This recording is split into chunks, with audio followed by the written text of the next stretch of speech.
though Michael Jackson's dad is saying that he thinks it's foul play, that story's starting to fade away, thank God.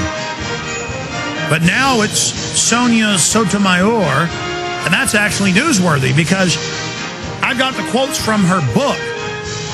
I mean, this is a virulently anti-Second Amendment person. That's why we have Larry Pratt, Executive Directors of Gun Owners of America, gunowners.org, joining us. But we were just, for stations that just joined us, talking about her saying wise Latinas were better than white males. And she said, oh, well, she didn't mean that literally, even though she published it in law journals and gave speeches over and over again.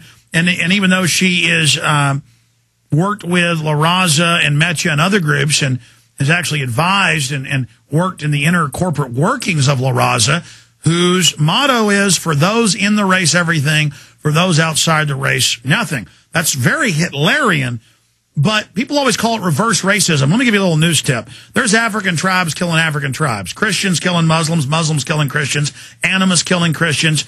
There are Arab groups killing each other. There were Germanic groups killing each other. The Gauls killing the Visigoths.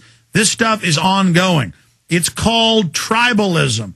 And this is a woman from a virulently anti-American, anti-white, gun-grabbing, I didn't know they stacked crap this high. And I'm sorry to have to talk like that, but, I mean, I've been looking at her record. She would be more at home in the Soviet Union. I would love to have a Hispanic Supreme Court person if she'd be pro-Second Amendment, pro-free market, pro-America. I could care less if she had purple skin. But this woman is just a classic. Looks like a CPS judge. I've gone in and seen the CPS courts where they're grabbing the families and breaking up the families. She looks like a eugenics court judge. But I'm going to shut up and go to Larry Pratt. Larry, tell us what you know about her. You're up there covering this on the Hill.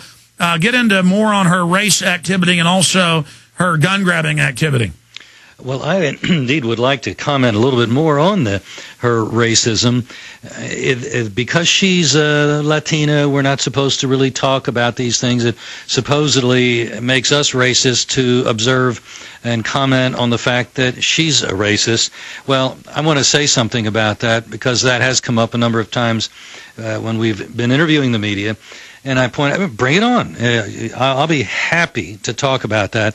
My wife was born in Latin America. In fact, her cousin just got elected president of Panama. Her first language was Spanish. She came to this country legally. She became an American. She chose to become a citizen of the United States because she really likes this country. She loves America. Unlike Judge Sotomayor, who was born in the United States, but when she went off to the hothouse Ivy League schools that took her in as a self-admitted affirmative action baby, she was taught to hate this country. That's what all too often happens before somebody leaves one of those schools. They come out hating the very Larry country. Pratt, that's my issue. I want to live in peace with everybody, but all the multiculturalists do is hype up division and constantly play it up. She says that if a white guy gets a better test score, he doesn't get the job. I mean, that is racism, and I'm sick of them replacing one inequality with a whole nother inequality. I mean, this is just out of control, and she wants my guns. It was also sexism because the test was written, and you'll notice there was nothing in there about a physical component. Now, as much as I love my wife, and as really great a judge as she would make compared to this person, of course, that's not much of a compliment to anybody to compare them to Sonia Sotomayor. Would you want my wife hauling you out of a burning building or Arnold Schwarzenegger in his prime? Obviously, you want a guy that could pass the highest physical tests, and those weren't even a factor because they'd already zeroed that part of the whole thing. Yeah, let's be clear. Let's say you can bench press 300 pounds, squat 600. You can still blow your back out dragging 200-pound people out of buildings, and it's a proven fact. This just is not women's work. And we are different. We're a different species. That's why in every culture, it's the men that go off to war. Yeah, well, at least I'm a man. I can't produce a baby in my womb. Exactly. So there are some fundamental differences. Sorry, that's not politically correct, but golly, that is the way God made us, and well, it's actually He that they don't like, and that's what we're really talking about. They don't like a law above government. They hate the idea that we have absolutes of right and wrong, and they certainly don't like a constitution. And she expressed herself so that whether you're a gun owner or whether you're concerned about property or any other issue, think about her view expressed here. She said, the public expects the law to be static and predictable. The law, however, is uncertain and responds to changing circumstances.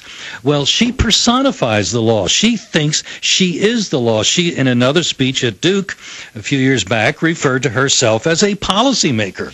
So when she talks about the public expecting the law to be static, yeah, that's so that if I buy a piece of property with the expectation I'm going to develop it, that I'm not going to have it taken away from me by the government the way she voted to allow happen in a very case that came before her. Yeah, that's what's incredible. I mean, she would have been a good judge under Joe Stalin, and I don't just say that. She's got a horrible voting record, and she constantly speaks in speeches and in rulings that she's making legislation when that's 101 that judges don't legislate. She says she's going to be an activist. She says she wants our guns, and I wouldn't care if she had green polka dots on her. If she was pro-Second Amendment, I'd support her, but I don't like her because she wants my guns and is a parasite. But, of course, I'm not allowed to because she's a godlike Latina, and I'm only an evil, wicked, white devil. That seems to be the way the Republicans have decided to respond, which is basically there's a war going on that the Democrats have launched. They want to destroy this civilization. They hate this country, at least those that have been trained in these Ivy League institutions and influenced by them. And they're coming for everything that we have, both materially and spiritually. They want it all. They want to eliminate it. Larry, we've always told people this because we know who these people are, and we know the big banks control them and want to, basically bankrupt us all. That's what, any old farmer will tell you the local banker wants to take over. This is a monopoly game, and the big central banks kind of just turn loose these cockroach, parasite, quote, liberals on us to kind of organize our society and shout us down. But when you talk about how they're coming for everything, we finally got the bill that passed the House, and it says no total federal zoning. They can throw you out of your house, no judge, jury. They can tell you what to do, what job to have, selectively enforce all industries, everything. This is really happening. We're really falling like we're falling into the Soviet Union or something. Is this not the fall of the Republic we're witnessing, Larry Pratt, if Obama's able to get his whole agenda through? With that one proviso, that if that you just stuck in, absolutely, we are watching the beginning of the end. Meanwhile, while we are watching something so catastrophic take place and so really clearly articulated, we're coming for you, the Republicans are holed up in the country club having a game of tiddlywinks. It's really disgusting. And the other thing that is of equally alarming concern is that the NRA, while it has said that they have concerns about the judge, they have not said the one thing that would make senators pause to think, I might be held accountable. The NRA has the staff, not the members or even the board, which is pleading with the staff. Go figure that. The staff refuses to say, we will score this vote on her nomination, on her confirmation. If you vote for her, you just eliminated all the nice votes you may have cast on the Second Amendment. And we saw that in Texas when the NRA, when they were trying to ban shooting clubs for kids and shut down gun shows, the NRA was in the Dallas Morning News attacking me, but we still beat the bill.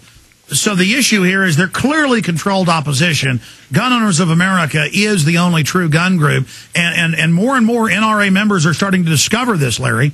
They have this philosophy, apparently, nothing ventured, nothing lost. It's sort of the opposite of the old American can-do notion about nothing ventured, nothing gained. Let's set it out ahead of time. Even if they come on board, I do think it's an uphill fight to stop her. That's given. They got 60 because votes. She's a godlike Latina, and dirty whites can't, just need to lay down and die. Well, and Caligula just got his horse elected to the Senate, a.k.a. Al Franken.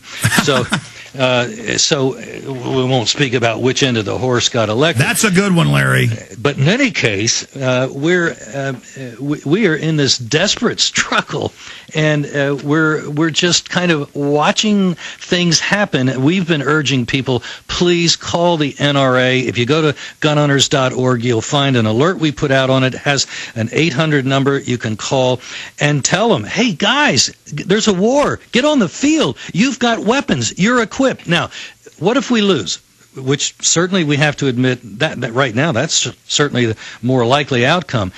We have to draw the line now so that when these Jaspers run for re-election, we can say, we told you, now we're coming for you. Now it's your turn. That's what happened, if you remember, on the Panama Canal. It got given away anyway. The Senate neglected to listen to the people. For the next 2-3 elections, those guys kept getting defeated. People will act if they're reminded, and of course we plan on reminding them.